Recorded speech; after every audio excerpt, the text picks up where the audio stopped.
This set started off slow, but boy did it get speeding. And when everything was said and done, Dave Matthews went really bluegrass tonight.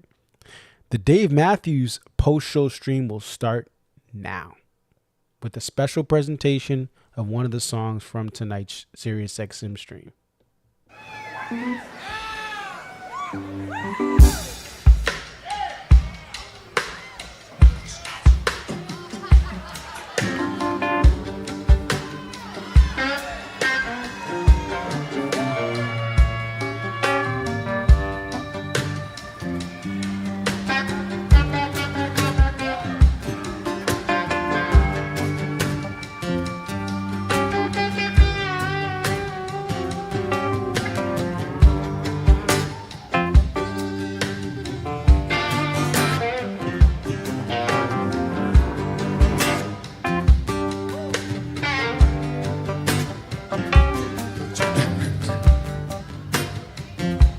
Driving through the desert, I met a man who told me of his crazy plan. He'd been walking there for 20 days. He was gonna walk on for 20 more. I said, how about a drink or a bite to eat?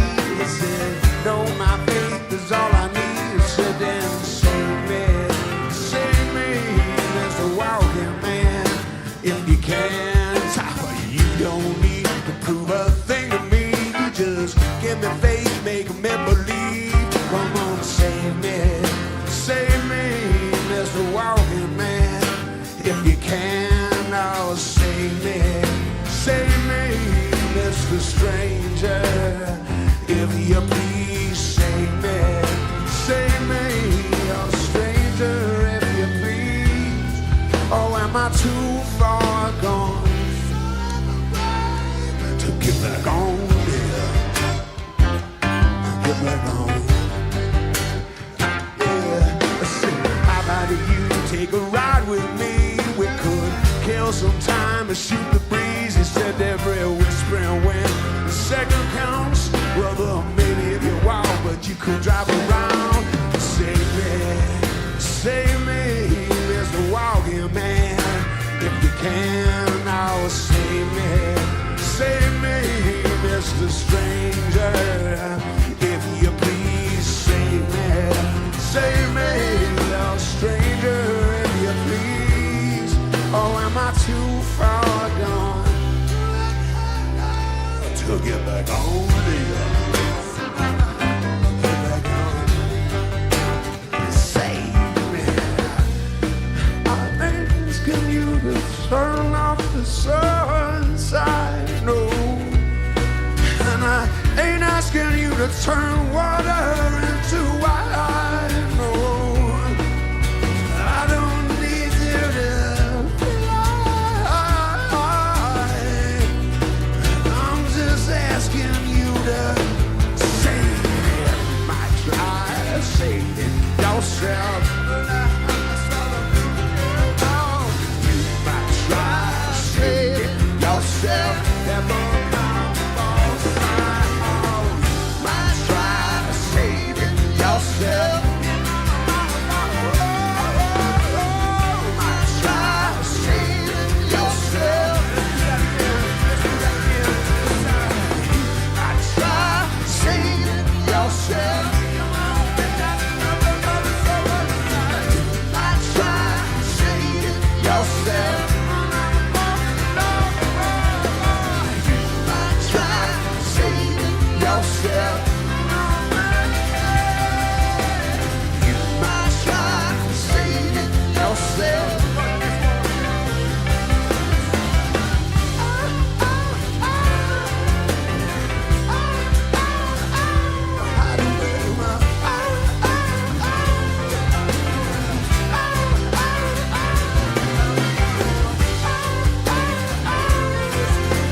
It's your boy Concert Viz 34 back at home.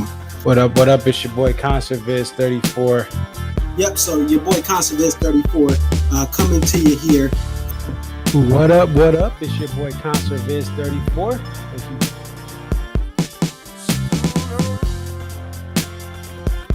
Aria. Okay, so this is Aria, and just tell us a little bit about yourself and about your love for the Dave Matthews Band. I've been a fan of the band since April 28, 1998, and if you recognize the date, that's when Before These Crowded Streets was released. Alpine is definitely a better venue than Summerfest, but we'll take it. I think I've been going to shows for about 20-something years. I always tell people, like, compare DMB to now to when I first started. And I got started, in my opinion, I feel like I got started late. Like, I was at the very end of the band's prime. I feel like that 03 to 06 was like the end of the prime. 07, 08 was like, you know, we're at the very end. And then when Roy passed. But Dave really, this is the thing. Dave has put, Rashawn has been assigned the quarterback of this team. He is the coach, the play caller. He designs the jams. Dave just shows up and plays whatever he's going to play.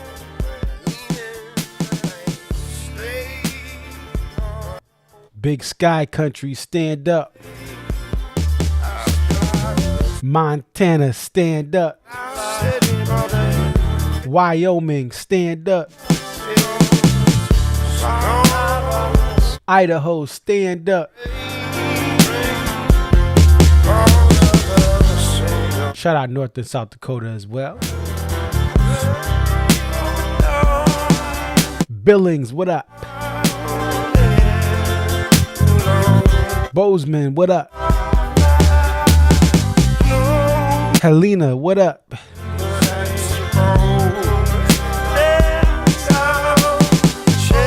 Fort Benton, what up?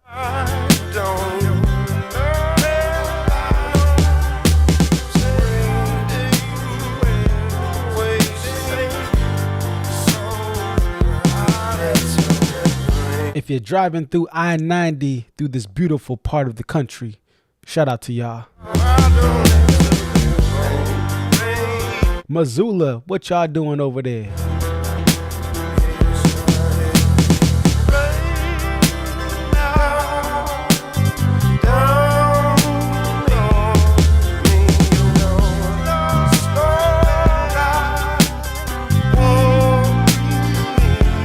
Shout out to acoustic guitars being heard. Shout out to the bluegrass twist on Just Breathe tonight. Molly Toto, what up? Lucas Nelson, what up?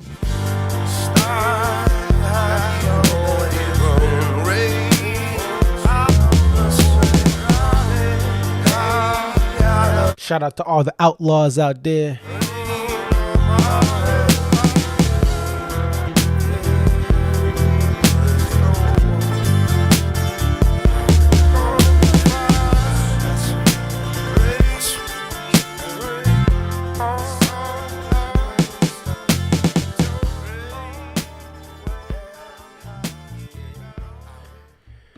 What up, what up? It's your boy Concert Viz 34. Dave Matthews Band played tonight in Montana.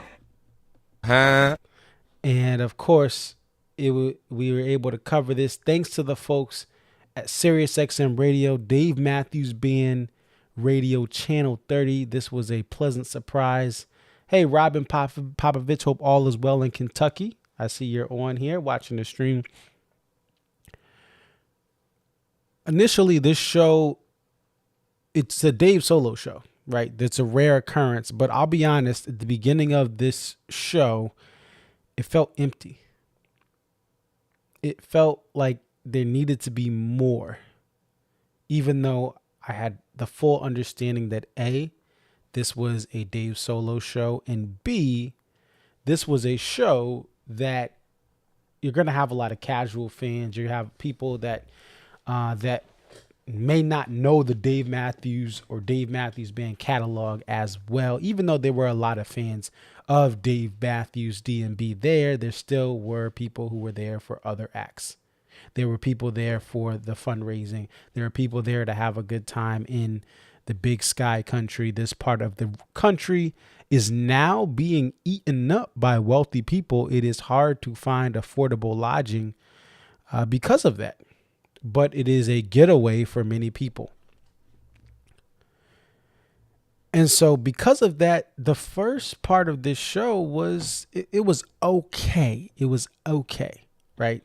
And you shouldn't have traveled to Big Sky, Montana to get a bunch of deep cuts. You should have not. I would have told you, don't make the trip. This is about appreciating Dave playing his acoustic guitar without anything inhibiting it or stopping it from shining. And even as guests came on, it only enhanced the acoustic, percussive, masterful playing of Mr. Dave Matthews. There was no trumpet playing over him. There was no electric guitar playing the same notes that Dave was playing. It was just Dave Matthews. And then slowly but surely, Molly pulled up. And then Molly's homegirls pulled up and did their thing. And then Lucas Nelson and his squad pulled up. And then Lucas Nelson squad and Molly's squad and Dave came together. And we have what I believe is the takeaway from tonight. As Dead and Company celebrates the Grateful Dead being around for 60 years, the music never stops, even as those pass away. Dave found his new Dave and Friends. Dave found his Dave Anastasio Band. Dave found, to me, a group of musicians that enhances the bluegrass portion of his catalog that could be a side project for him to tour with as the Dave Matthews Band continues to maybe reduce some shows, or maybe just in general, there's possibilities there. At some point, they may have to take their final bow. Now, let's get something clear. I love what the full band has done. I hope they have many more opportunities in years and tours to go. But the reality is, at some point, Dave Matthews Band will take their final bow. And it is possible that Dave Matthews himself may go on the road with other musicians. And even if that does not happen, I love the idea of Dave Matthews playing with these musicians, Molly Tuttle, right? And Vanessa McGowan, right? And Mary Meyer. And of course, Lucas Nelson and the rest of his squad. This is everything that I've wanted from the sound of what I think is the best you're going to get of Dave Matthews. And I don't think that the full band needs a violin permanently. I think they need to cook like they need to cook. But to feed the people who want the bluegrass sound, who want the violin sound, Dave found his group. He found his squad to have some fall tours, to have some spring tours. Now, this is my analysis of what I heard tonight. This was the best Save Me I've ever heard. Period. Point blank, simple. It is the best Save Me I have ever heard. It felt different. It didn't feel like, another's. And listen, the song is cool, but the way it is played, Dave and Tim, or you'll see it at like Farm Aid, Dave and Tim will play it, or the full band has played it before. This version was bussin'. And so while, again, I've said I don't see this band having organic growth and chemistry with the violin player, Dave Matthews Band, I could see Dave growing his chemistry with these musicians he's already played with and have it as, again, a side project that does arena tours in the fall, in the spring, maybe even portions of the summer. They do a couple of shows like now, and as there's a tour break.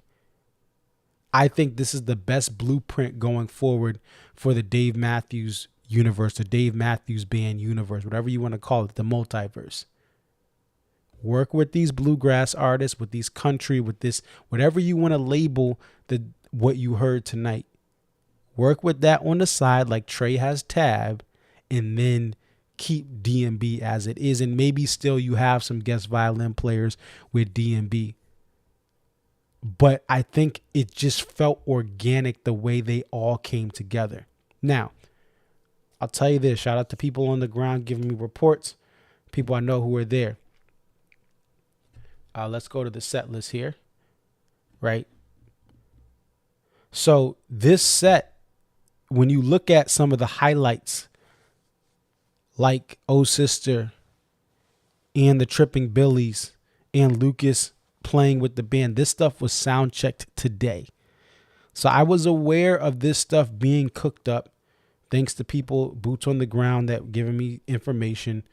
Just, fans there, not like I'm like, oh yeah, hey, Craig, can you tell me what's, no, I don't know, Craig. It's just Dave's Guitar Tech. But there's people on the ground who said this is what was played. And so I didn't want to ruin it. I didn't want to spoil it. But once it was played, like I was, okay, that makes sense.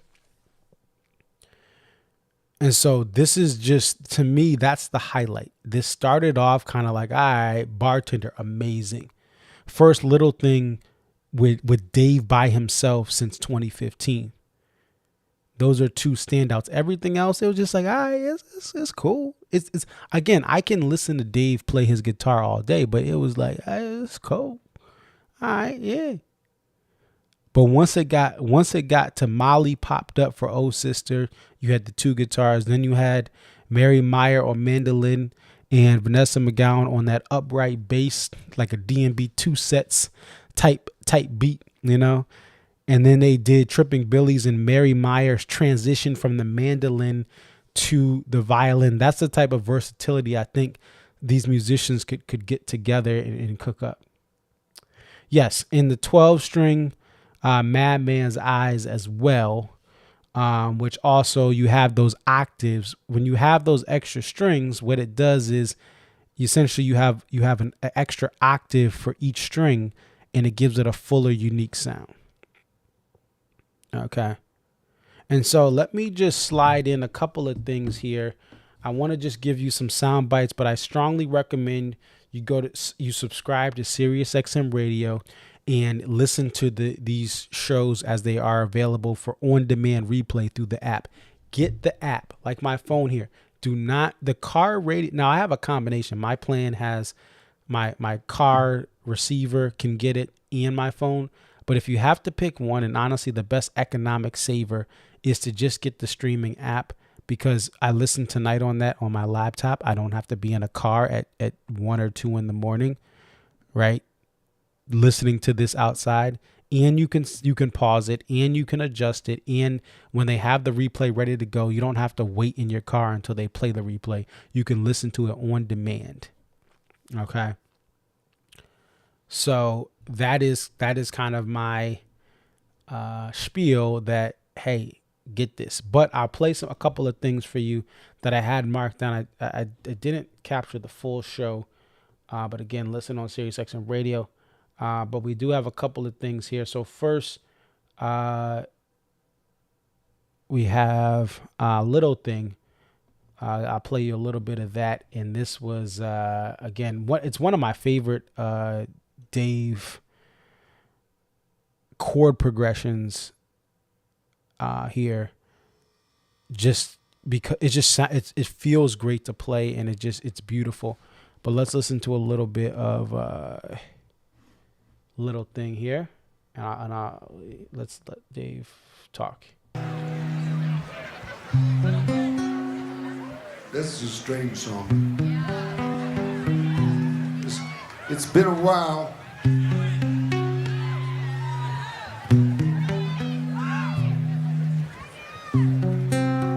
Don't really have any words, but I think it's a love song. But I like to imagine the person that's singing it is in a long, beautiful dress. That's just what I'm thinking. Bright, just heavy red lipstick.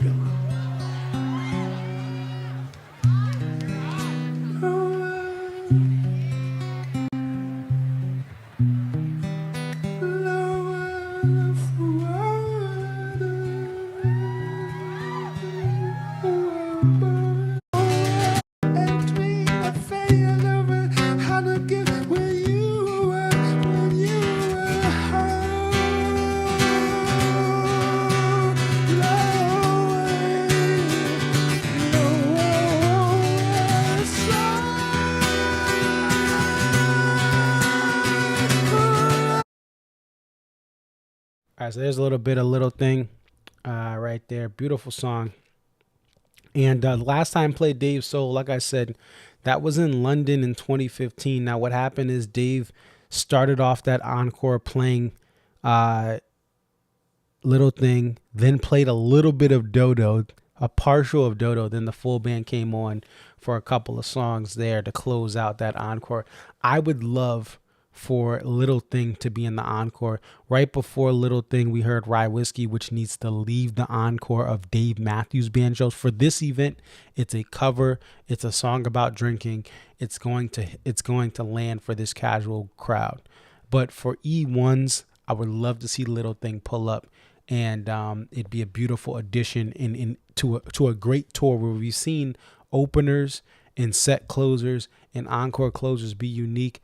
Adding in Little Thing for maybe one or two times in the West Coast final portion of the summer tour would be amazing. If you're listening, Dave Matthews, please add E1 Little Thing to full band shows for a couple of them. Do a couple. You don't have to do every show. Just do a couple and this West Coast swing.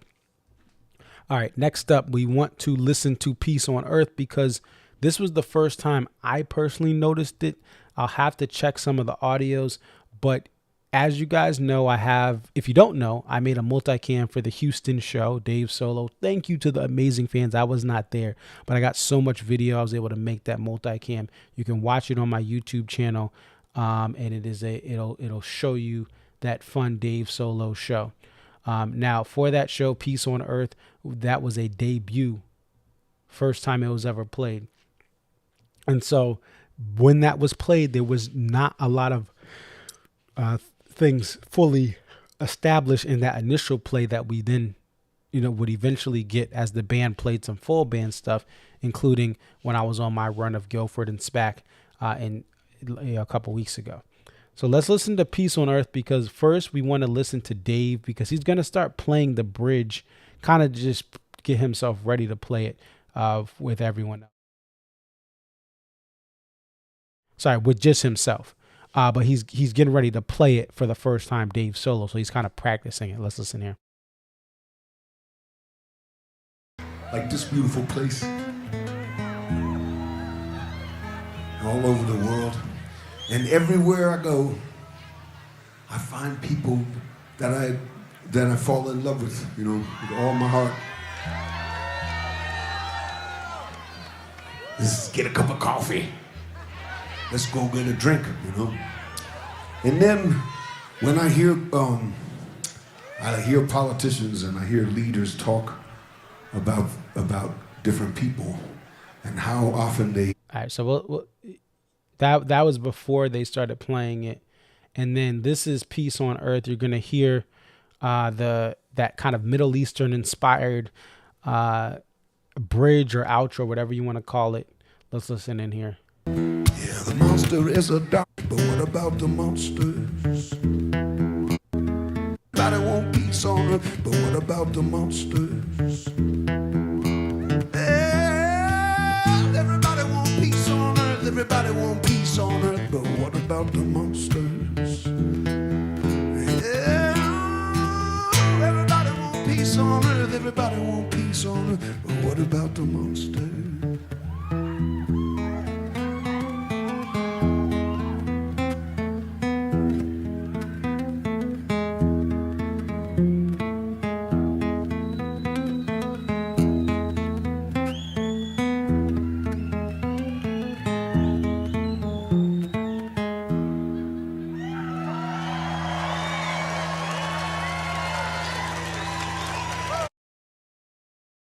There you go, Peace on Earth.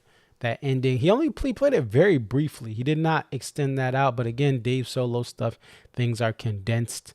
You kind of get what he's trying to do, and he ends it on that. That kind of bridge or outro, whatever you want to call it, it does enhance the song. In my opinion, it sounds beautiful with just Dave Solo, and it sounds good with the band. Let's see. Oh, shout out to J Bo's on from Utah. So it is like, it's midnight where you are. Captain Wu, aka Kelly, I see you, at least you were on, or maybe you are. I know it's 2 a.m. where you are, 2:20. You're like me on the East Coast there. And so great to see you guys on. checking out the post-show stream. And we'll get to that. I'll play that, Rich, as well. So after Dave, someone was yelling out, "I love the violin," and Dave's like, "I love the violin too." Let's go over to that. Let me just find that here. I believe that was after.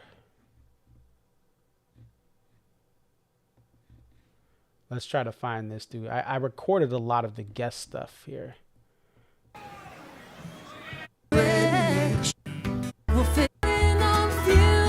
I think it was after Tripping Billy's. Let's check out.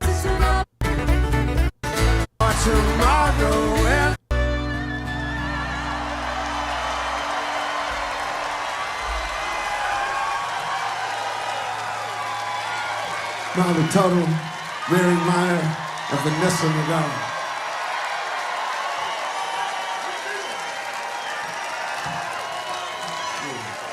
And I was so excited I started that so fast, but just that doesn't matter. They just handled it. I was struggling. They said, handled it.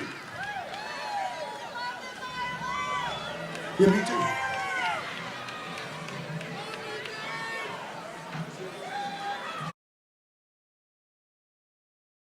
So right there, he's like, I love it too, right? Someone said, I love the violin, right? And again, my personal opinion is, yeah, Robin, you're in East Coast, and you're in Kentucky, yeah. So you're in Eastern, or the portion of Kentucky that's in the Eastern time zone. Part of Kentucky, the Western portion, right? That's in Central, but everything really, most of Kentucky is in the Eastern, from what if I'm correct. I still think, people, they should add it. No. I think this kind of having the guests come in full band and Dave solo, and then Dave having a traveling band of Dave and friends where you have a bluegrass or more of an acoustic percussive influence. That is what is, to me, going to work. I think that's the best path. You could say, obviously everyone, gets the full band. I don't think the full band, like the full band needs to cook as it is and then have a guest here and there. But I really think that from a chemistry standpoint, the full band is not about specific instruments. And we've seen that multiple times. First and foremost, they've changed their sound numerous times. And there should be a story written on how Dave Matthews Band has gone the exact 180, and they've lost fans because of that, but they've gained, for every fan they lost, they've gained 75% of those fans, like new fans, back to fill in the void.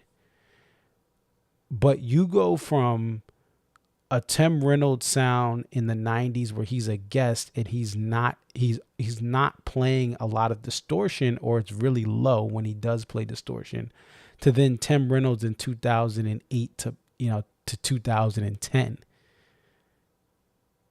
That's a huge it doesn't matter what you have in the band. They were still violent. That's a huge change. But Dave, that was the direction he wanted the band to go in. And you can disagree. You don't have to go to shows.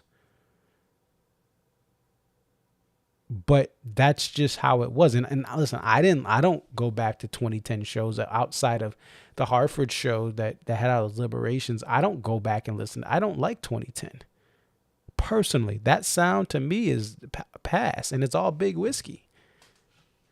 There's still some gems in there, but I don't care about 20, but that's what Dave wanted to do in that era. And guess what? They were filling up venues back then.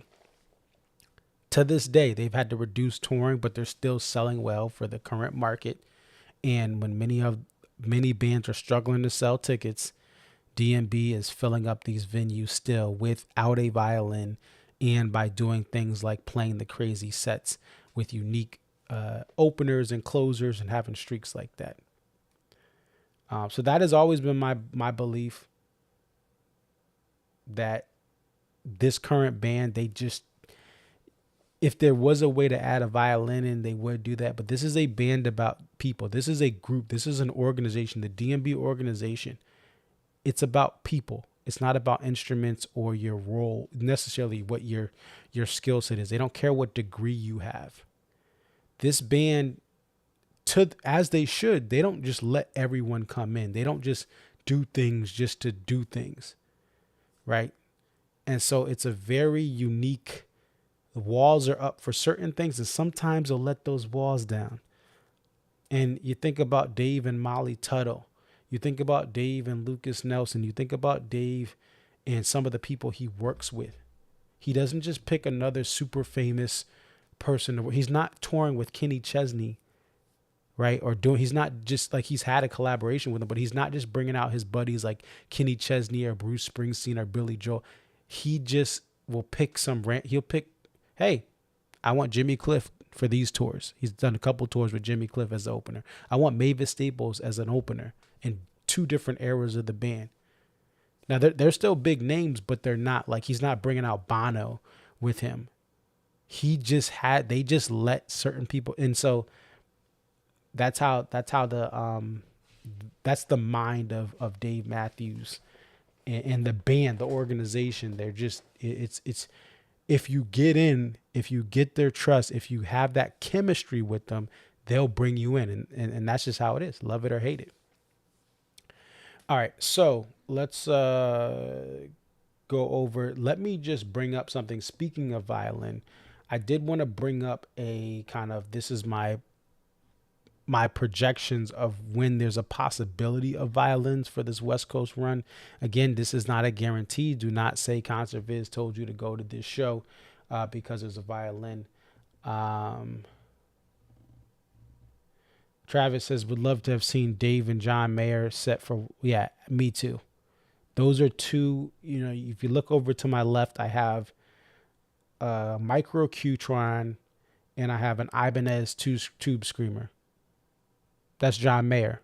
I have a Fender Strat American Ultra. That's John Mayer. I have an acoustic guitar because of Dave Matthews, and I have a baritone guitar behind me. That's Dave Matthews. They're the 2 most influential guitar players of what I have explored. Being someone who's 34 years old, and these 2 musicians had music going on in a good, they were still in their primes in my teenage years. And they, even after that, when I decided to go to my first Dave Matthews Band show, they were, he still is playing at a good clip. I wasn't alive when Hendrix was playing, or in Eddie Van Halen. His heyday was before I was born. Right. And people, different eras. You grew up with certain guitarists. Derek Trucks is another guitarist. I don't play slide guitar, but I've loved his sound. And so I would have loved to see Mayer and Dave come to be able to do that. Obviously, there were, there's a lot going on. His mother was in, about to pass away and transition. So we get why he wasn't there. But yeah, I would have loved that. And I still would love for Mayer to join the band for a sit-in or something. Okay. So let me just move myself here and we'll get over it. Okay. So these are the 2 shows that I think you're going to have a possible fiddle player. The first is the Kia Form. Anne-Marie Simpson, Integer, whatever you want to call her. She's married to Mike, I'm probably going to pronounce it wrong, but Mike Integer from Incubus, which is a band I love as well. I've been meaning to see them live. They just came for the Morning View tour. But they're married. What does that mean? Well, they have children. Anne has committed herself to living in the Los Angeles metro area, raising the children, not necessarily touring nonstop. What does that mean? That's why I don't think she would ever be with Dave Matthews Band. And, there's other reasons as well, possibly why she wouldn't be a full member, but she's a friend of the band. So I think she'll pull up for this like she did with the Hollywood Bowl. It's possible. I would still give this a lesser odds. I would say like it's a 30% chance she pops up. for this. I give it a 30%. Hollywood Bowl is a special thing. They try to get people to go to that venue, which is hard to get. Like, it's the Kia Forum is easier because you have on-site parking. The Hollywood Bowl, you deal with traffic. There's not as convenient parking. So one night at the Forum, maybe you don't get her, versus the 2 nights at the Bowl, where the Bowl is sold. You're trying to sell this experience to fans to come out, and to come out, you say, hey, well, you have violin players the last 2 times. But I still say around a 30% chance. Again, my projection, my guess, that is a 30% chance that Anne-Marie Simpson is playing at the Forum for the 22nd. It's a couple Fridays from now. Next time is Gorge Night 1, Southern Avenue. Ava Jackson is a violin player. She also does some percussion and vocals for Southern Avenue. Because she's going to be there, it makes it a lot easier and more possible. I would give it about an 80 to 85% chance that you see a violin sit in with Dave Matthews Band there, and it'll be Ava Jackson. We saw Molly Tuttle, Night 1, 2023, violin player there, who's no longer playing with Molly Tuttle as the the Golden Highway. They've kind of stepped aside. Is it Kenneth Brown? I'm probably butchering it, but she grew up like appreciating DMB, the fiddle player there.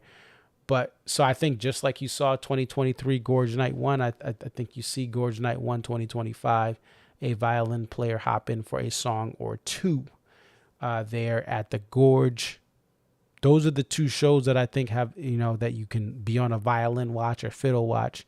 Everything else, I really don't know. So yeah, that's really it. I mean,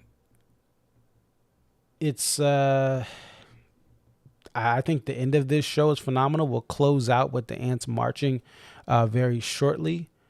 What I wanted to do is, and this is more, I love when people can wait out ticket pricing and get a nice deal through the secondary. And so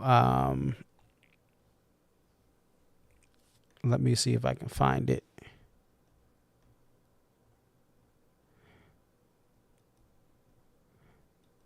See if I can find the post, and I'll put it up here. All right. All right, so I wanted to talk about this. Dead & Company is playing 3 shows, Golden Gate Park in San Francisco, also the location where Live Tracks 1 for Dave Matthews Band took place in Golden Gate Park at a festival out there. And it's a large area. And so if we go to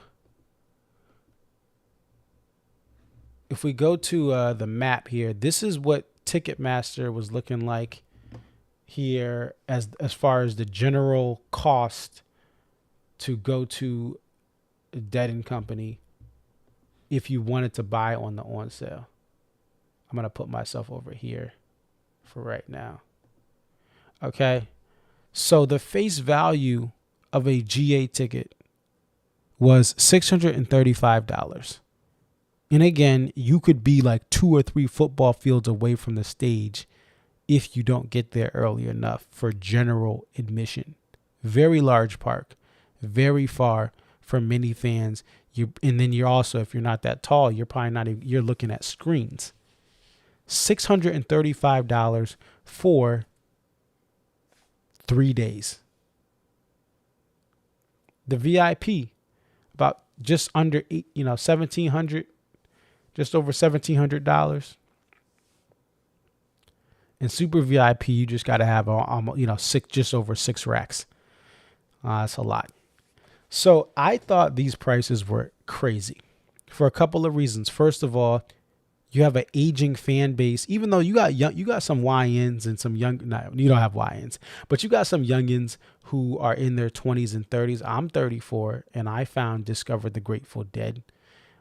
Fare Thee Well was a big part of that. I got more interested in them I'd always known about them, but I never really truly dove in. But $635 to be in a GA field of a large park in San Francisco, where, by the way, you try to rent a car in San Francisco, it's likely going to be vandalized. You have a lot of issues in Oakland and San Francisco. And I know this because I used to work as a claims adjuster. Rental cars in San Francisco, they was always getting broken into, right?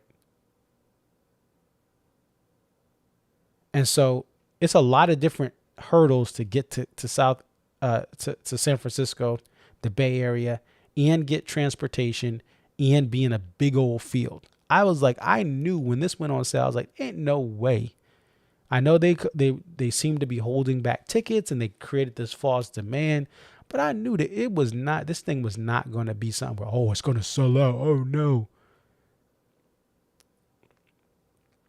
So I was like, yo, this is crazy. Like, why would someone want to do this? And again, Dead & Company, I know people like, and listen, I've been to Dead & Company shows, from ballparks to arenas. I've seen them in the amphitheaters. I've seen them in all those different theaters, right? My friend's late father was friends with the stage manager at least early on in the early years. I don't know if they changed stage managers, right? So I've enjoyed them, but they don't have, like, Billy is not a full member. I don't know if he played today. I think I was so focused on DMB, but like, it's not even the same band, and they still do great things, but it's like, I'm paying almost $700 to stand in the field for this. So I was like, ain't no way these are selling out. Ain't no way. And matter of fact, even if it sells out, why am I standing in the field for this price? Well, lo and behold, this was earlier in the week, okay? $223 on TickPick. This was yesterday, July 31st. Yeah, well, 2 days ago, technically now. These are brokers. These are brokers who couldn't sell and good. I'm glad they couldn't sell these tickets for face value, because who wants to buy them? VIP going for $1,200 versus $1,700, right? This is why you have to look at everything before you panic buy. Sometimes, like for this set of Montana shows, you needed to buy your tickets as soon as possible. For Dave Matthews, Lucas Nelson, Molly Tuttle. You needed to buy your tickets whenever you could, as soon as possible. You needed to get your hotels ASAP. As soon as they announced this, you needed to be on that hotel watch and get your hotel secure, because there's not a lot of lodging. There's only one other the closest major city or town or whatever you want to call it is about an hour away in Bozeman. Not a lot of places to stay conveniently last minute at an affordable rate. But for Dead & Co., it's the exact opposite as far as the pricing for this. You're in a large GA field, like 40 to 60,000 fans, looking at as far as projections, I thought I heard.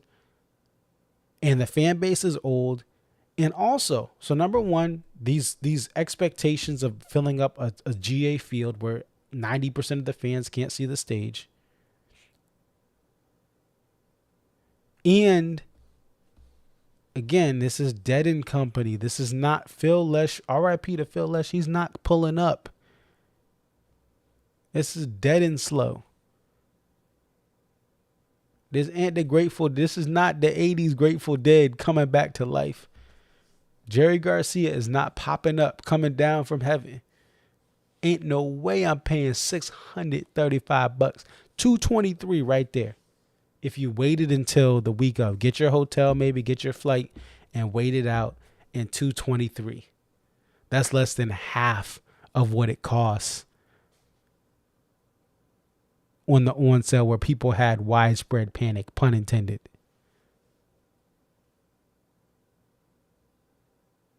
And all of this considered, the Fare Thee Well back in 2015. I was working at StubHub during the time. I'm glad I left the secondary ticketing industry, But I enjoyed at StubHub. My job was to help fans who had, like, when there was a busted order, a seller did not fulfill. I fixed those orders. I made it right. And when I was working in 2015 at StubHub, the beauty of it was initially when everything went on sale, prices were crazy. Brokers were pricing their tickets to Chicago and San Fran, Soldier Field and Levi's Stadium. They were pricing them high. People who were longtime fans of the Grateful Dead were trying to do whatever it takes to be there because it meant a lot for them to see the remaining members of that band at the time hit 50 years, that the music truly did not stop. And what happened the week of the show? Some sellers messed up. They didn't fill the orders on time. They were shipping late. They double sold. I was upgrading fans from the back of that venue and giving them upgrades to the mid-level and lower level of the venue at no additional cost. I mean, we would have charged them anyway, but like the pricing, the same price they paid for the uppers panic buying, you could get a lower for that price. Maybe not the prime lowers, but you could get in that lower level if you wanted to. And that was one of my favorite weeks of trying to make a difference and help fans out, because I truly believe I was not, we got to do this, and that's why I left the industry, because it's slimy anyway. But in these times where it's a buyer's market, you can get a good deal. I prefer TickPick and I think StubHub you can buy from StubHub, but I think SeatGeek and TickPick are better options. There's a lot of stuff going on. That's another conversation for another day, but still, nonetheless, same thing happened. You have to take the emotion out of ticket buying. You have to look at it from an analytical standpoint and kind of weigh out your options and take the risk based on what you're willing to do. And what people need to do is, if prices stay crazy high, you have to stand on business and say, I'm not going to this event. Because when you panic buy, when you do things impulsively, you only make, like, there's a bunch of Deadheads upset. And I love this community of Grateful Dead fans has accepted me in. I went to shows. People were giving me recommendations of shows. People were talking about, I grew up playing gospel music. Well, here's Jerry Garcia band shows where you're going to feel some of that gospel influence pop in. This fan base, the Deadhead community has been great to me. But there were fans who were upset and frustrated and felt, they had second thoughts. Why did I impulse buy this, months ago, whenever they went on sale? When I think it was a couple months ago. I can't remember when that one sale was.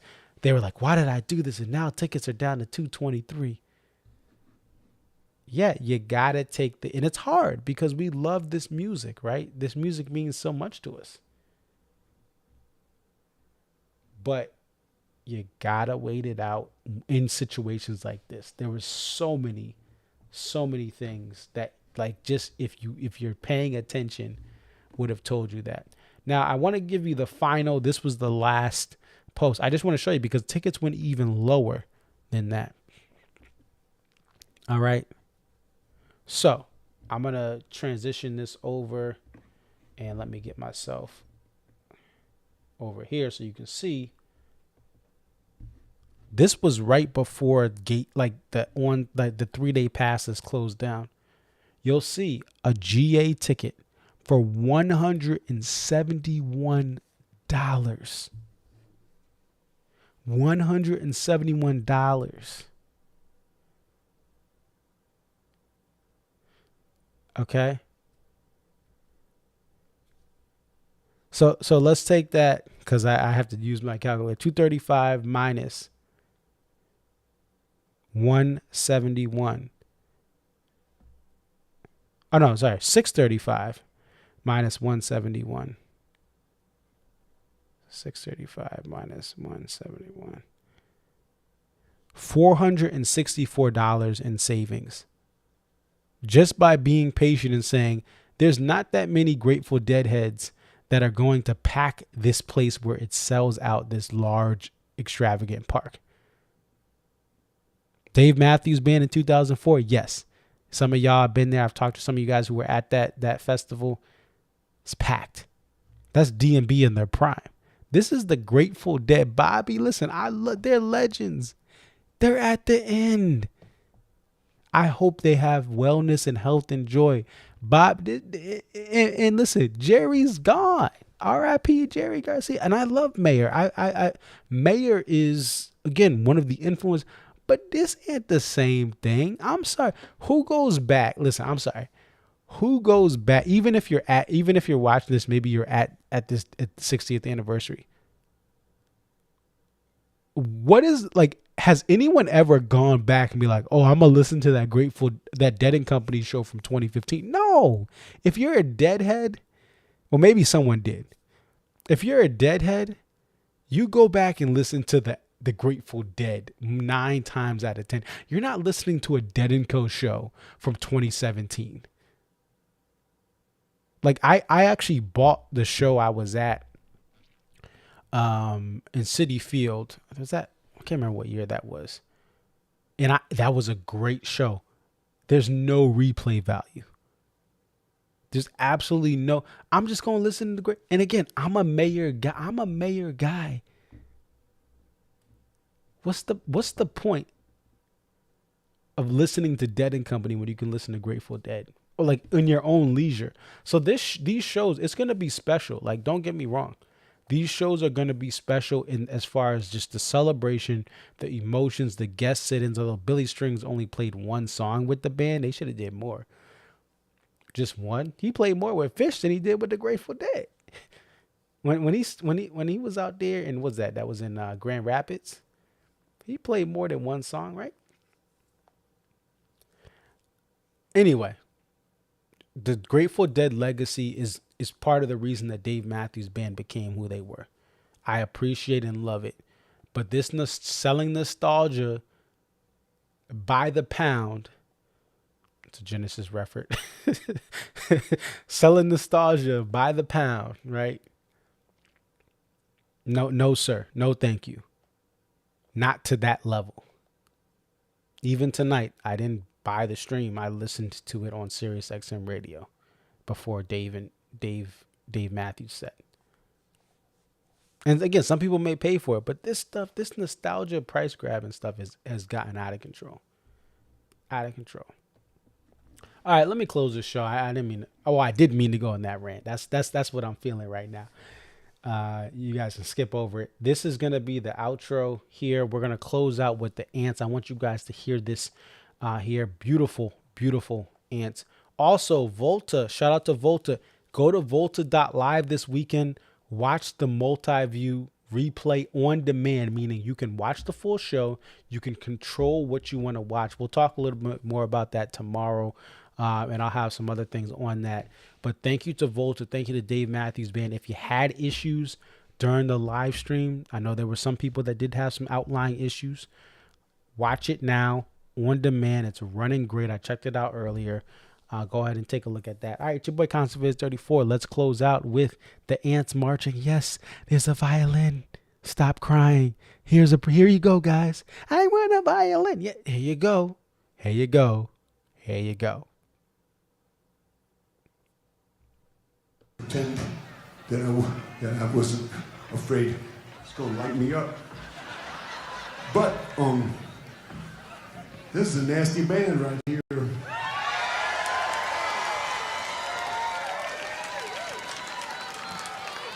Oh,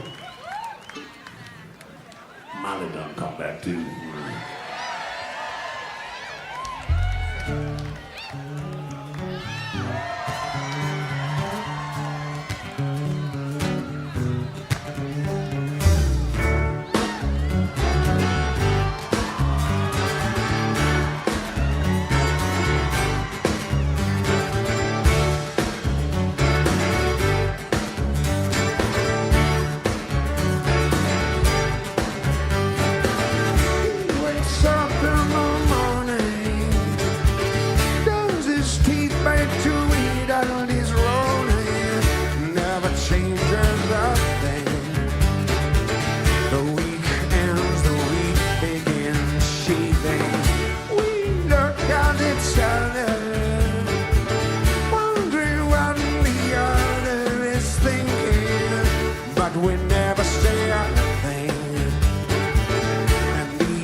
that we lost program. Crushing the corners of loose end, cut. On the fence, cut not to a bed, cut. Daily chances, place them in their box until a quieter time. Lights down, you up and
Lucas Nelson and the Shadow Band, Molly Tuttle. Thank you all so much, everybody. Thank you very, very much.